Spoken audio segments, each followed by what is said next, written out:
పరమ పవిత్ర పుణ్యక్షేత్రం కాశీ, అందులోనూ పవిత్ర గంగా నది. ఈ ప్రదేశంలో గతించిన మన పూర్వీకులకు ఒక కార్యక్రమం జరిపిస్తే ఎంత బాగుంటుందో కదా. మనలో చాలా మందికి ఈ కోరిక ఉంటుంది, కానీ ఎలా అనేదే ఒక ప్రశ్న. అలాంటి వారి కోసమే ఈ మహాలయ పక్షంలో సెప్టెంబర్ 8 నుంచి 21వ తారీఖు వరకు ప్రతిరోజు తిలాహోమం జరుగుతుందండి. ఈ కార్యక్రమాన్ని నిర్వహిస్తున్నారు నిత్యాగ్ని ఆశ్రమ నిర్వాహకులు శ్రీని గురూజీ. వీరి ఆధ్వర్యంలో 15 రోజుల పాటు ఈ కార్యక్రమం జరుగుతుంది. అలాగే ఈ మహాలయ పక్షంలో వచ్చేటువంటి ద్వాదశి రోజున సాధువులకు, వేద పండితులకు, వేద విద్యార్థులకు అన్నదానం, వస్త్రదానం, దక్షిణ సమర్పిస్తారు.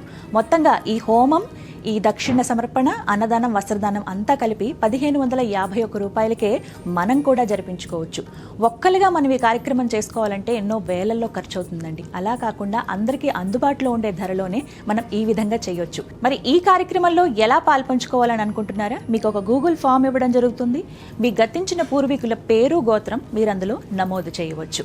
ఇక ఆ తర్వాత ఇంకా మాకు సందేహాలు ఉన్నాయండి, మేము మా పేర్లు మేము అంతగా చదువుకోలేదు, మేము వాటిని అంతా ఫిల్ చేయలేము, మా ఫోన్లో రావట్లేదు, ప్రాబ్లం ఉంది, సిస్టంలో ఓపెన్ అవ్వట్లేదనే సందేహాలు కానీ, ఈ సమస్యలు కానీ ఉన్నట్లయితే మీకు స్క్రీన్ మీద ఒక నెంబర్ ఇవ్వడం జరుగుతుంది. ఆ నెంబర్కి ఫోన్ చేసి మీ పూర్వీకుల వివరాలు, పేరు, గోత్రం మీరు అందిస్తే కనుక డైరెక్ట్గా మీకు స్కానర్ అనేది ఇవ్వడం జరుగుతుంది. దానికి మీరు కనుక దక్షిణ సమర్పిస్తే పేర్లన్నీ కూడా మా టెలికాలర్ అవన్నీ కూడా రాసి వాటిని భద్రపరుస్తారు. తిలాహోమం జరిగే రోజున అవన్నీ కూడా ప్రతి ఒక్క పేరు, గోత్రం అనేది ఆ హోమం జరిగే చోట ఖచ్చితంగా చదువుతారు. వీటన్నిటికీ సంబంధించిన లైవ్ని మీరు సుమన్ టీవీలో వీక్షించవచ్చు. మరి ఆలస్యం ఎందుకు? ఈ మహాలయ పక్షంలో పితృదేవతల అనుగ్రహం కోసం వారి ప్రీత్యర్థం జరుగుతున్నటువంటి ఈ తిలాహోమంలో మీరందరూ కూడా పాల్పంచుకోండి.